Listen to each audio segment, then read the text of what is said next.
Hello everyone. पश्चिमी Asia संघर्ष के बीच इस्लामाबाद अमेरिका और ईरान के बीच संभावित वार्ता का स्थान बनकर उभर रहा है। रिपोर्ट यानी कि पश्चिमी एशिया में चल रहे तनाव और संघर्ष के दौरान जो इस्लामाबाद है अब एक ऐसा स्थान बन चुका है जहां यूनाइटेड स्टेट और ईरान के आपस जो बातचीत चल रहा है वो रिपोर्ट में आ रही है।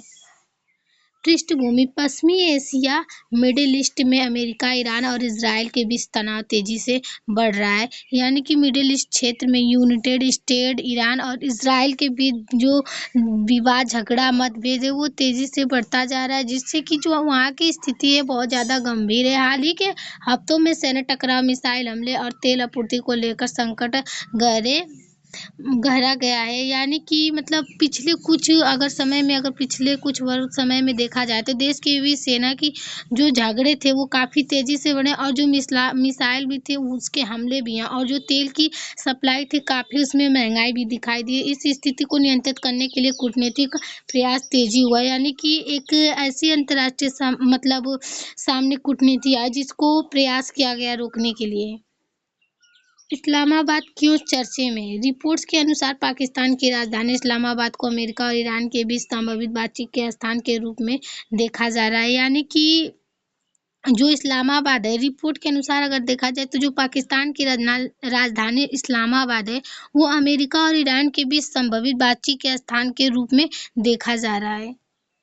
कारण पाकिस्तान के दोनों देशों यूएस और ईरान से संबंध बने हुए हैं, क्योंकि जो पाकिस्तान का संबंध है वो यूएस और ईरान दोनों से बने हुए हैं। भौगोलिक रूप से ये पश्चिमी एशिया के पास है। ये अगर देखा जाए अगर भौगोलिक रूप से तो ये मतलब कि पश्चिमी एशिया के पास ही है। क्षेत्रीय शांति बनाए रखने में इसकी रुचि है। यानी कि ये क्षेत्र शांति बनाए रखने का प्रतीक दिखाता है।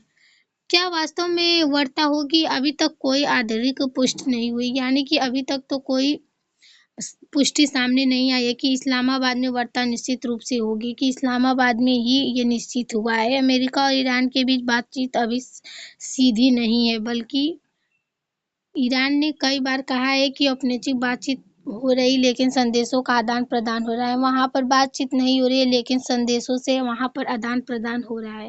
पाकिस्तान की कूटनीतिक भूमिका। पाकिस्तान के सैन्य प्रमुख और प्रधानमंत्री ने अमेरिका और ईरान दोनों से संपर्क किया। यानी कि पाकिस्तान के जो प्रमुख प्रधानमंत्री हैं उन्होंने अमेरिका और ईरान को दोनों को संपर्क में किया है। इससे ये संकेत मिलता है कि पाकिस्तान क्षेत्रीय राजनीति में अपनी भूमिका बढ़ाना चाहता है। इससे पता चलता है कि जो पाकिस्तान है वो अपनी राजनीति में काफ़ी भूमिका जो वो तेजी से बढ़ाना चाहता है।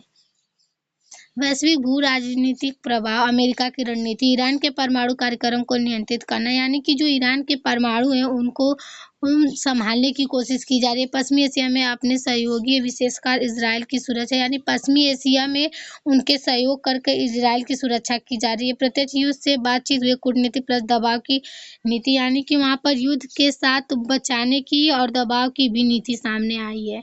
ईरान की स्थिति। अपनी सार्वभौमिकता और क्षेत्रीय प्रभाव बनाए रखना चाहता है। यानी कि वहाँ पर वो सार्वभौमिकता जो क्षेत्र उसका है वो वहाँ पर प्रभाव से बचना चाहता है। अमेरिका पर भरोसा कम। यानी ईरान का अमेरिका पे कम भरोसा है। प्रतिरोध नीति के माध्यम से दबाव बनाए। यानी ये जो नीति है वो माध्यम दबाव से बनता है। पाकिस्तान की रणनीतिक भूमिका। संतुलित नीति। एक और अमेरिका से आर्थिक सैन्य संबंध। यानी कि एक ओर से जो अमेरिका का आर्थिक संबंध है, दूसरी ओर ईरान के साथ सीमा और धार्मिक संस्कृति संबंध, जो कि दूसरी तरफ ईरान का जो संस्कृति है संबंध है धार्मिक।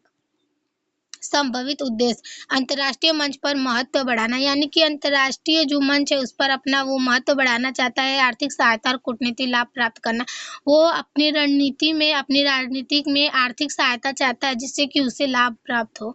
अन्य प्रमुख देश और शक्तियाँ। चाइना ईरान का बड़ा आर्थिक साझेदार। यानी कि जो ईरान है वो चाइना का काफ़ी आर्थिक रूप में उसका साझेदार करता है। पहले भी सऊदी ईरान डील 2023 में मध्य शांति से ऊर्जा सुरक्षा और बेल्ट एंड रोड इन्वेस्टेड को लाभ। यानी इसकी वजह से उसको लाभ हुआ था। रूस अमेरिका के प्रभाव को संतुलित करना चाहता है। ईरान के साथ सैन्य और रणनीतिक सहयोग। यानी कि अमेरिका जो है वहाँ पर प्रभाव करना चाहता है जिससे कि वहाँ पर संतुलित बने रहे और ईरान के साथ वो मिलकर रणनीतिक सहयोग बनाना चाहता है। खाड़ी देश। सऊदी अरब, UAE क्षेत्रीय में स्थिरता चाहते हैं, जिससे कि वो सऊदी अरब में अपने क्षेत्र को स्थित करना चाहते हैं। तेल बाज़ार को सुरक्षित करना प्राथमिकता, यानी कि जो तेल बाज़ार है उसको भी सुरक्षित करना चाहता है। भारत पर प्रभाव, ऊर्जा सुरक्षा, भारत अपनी तेल ज़रूरतों का बड़ा हिस्सा आयात करता है। जो भारत है वो अपनी तेल की जो ज़रूरत बड़ा हिस्सा है वहाँ से लेता है। पश्चिमी एशिया में तनाव तेल की कीमत में बढ़ेगी, जो कि पश्चिमी एशिया में जो तनाव है वो काफ़ी तेज़ी से बढ़ेगा और तेल की कीमत भी बढ़ेगी।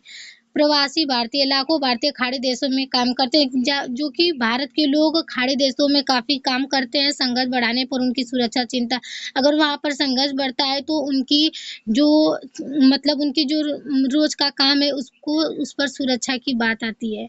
कूटनीतिक संतुलन, अमेरिका और ईरान दोनों के साथ संबंध बनाए रखना, यानी अमेरिका और ईरान के साथ दोनों के साथ संबंध अच्छे बनाने पड़ेंगे। और स्ट्रेटेजिक एंटोनोमी नीति, लाभ, तनाव कम होने की संभावना, जिससे कि वहाँ पर तनाव की संभावना जो है वो कम होगी। तेल आपूर्ति स्थिति, जो कि तेल की जो कमी है वो भी पूरी होगी। पाकिस्तान की वैश्विक भूमिका जो है बढ़ेगी, जो पाकिस्तान की वैश्विक उसकी जो राजनीतिक भूमिका है काफ़ी तेज़ी से बढ़ेगी। हानि, यूनाइटेड स्टेट ईरान में भरोसा की कमी, वार्ता अनिश्चित, जहाँ पर यूनाइटेड स्टेट वहाँ पर भरोसा की कमी होगी और असफलता पर संघर्ष बढ़ सकता है।